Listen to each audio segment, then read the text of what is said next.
Hello and welcome to the pre-pulse, where we see our initial impression of the first 5 to 10 hours with the product. Today's product in question, Final Fantasy VII Rebirth. I've played around 4 hours and 30 minutes, enough to see what my initial take on it is. It's not a review, it's what I think of the game currently. This will have some spoilers of the prologue and chapter 1 and some of chapter 2.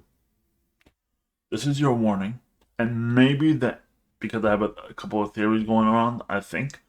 So I'm gonna say major spoilers. This is basically before the pulsing review, if I ever do one. You know what I mean? Let's talk about the gameplay rebirth. Gameplay rebirth is it's not the same. It's had a re-envisioning or like upgrade, like an update. It seems more smooth. You introduced there's two new types of level up trees.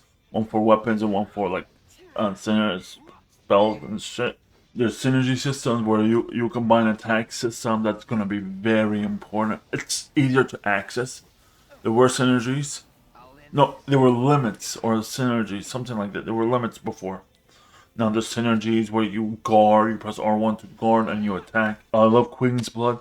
Queen's Blood is one of the things I love about the game. It's very intuitive, simple to use, easy to access. There's a piano in this game where you can play it, but it sucks. Come on, let's be honest. Let's be honest, guys. Until the PC release, it's not gonna be that useful except for jingles.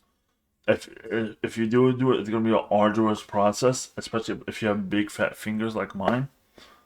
So you basically, it's like in 2 circles, left, right, up, down, left, right, up, down. You know what I mean? Then you can change the octaves.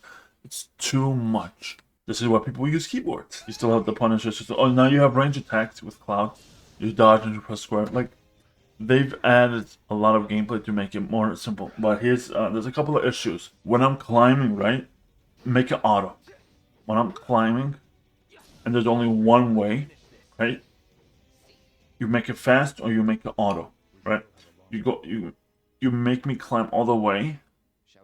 Then until there's like a point, you make the game, because it's just annoying. I love how you can move the camera back so you can see more of the landscape when you're traveling in the world and stuff of that nature. That's beautiful. Minimap and location tracker. I still get confused. Like, I get confused unless you put markers down. You have to search for areas and stuff like this. That's my personal opinion. It does not matter to most other people. Let's talk about the story. There's a certain part in the story where Cloud and Tifa call you an ass. They deliberately call you an ass because that's some shady ass stuff, and that's good. Call out asshole behavior. Like, if you're being like an asshole perverted, they call you out. There's certain section at the beginning of the game, they call you out on it. I'm not gonna say any super spoily parts, but I'm gonna, like, the specific nature of them. But you can see Cloud's descent. You can see, and even one of the characters are rated out by O, and you can see it near the end of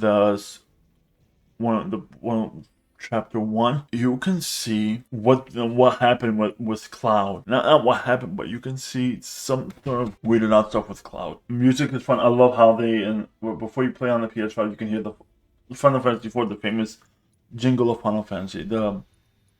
You hear about Final Fantasy, you know it's a Final Fantasy game. Yeah, I'm so far enjoying my time. I'm enjoying my time with it. Right now, can I recommend it at $70 right now? No. I don't feel like I can recommend it now. I'm having fun with it. I'm enjoying my progress, my process. With the story, I'm very much enjoying it.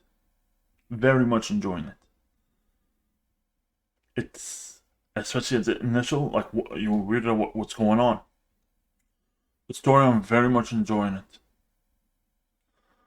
I'm enjoying my time with Final Fantasy VII Rebirth. If you enjoy it, you can pick it up. Wait for my review. At the end of the day,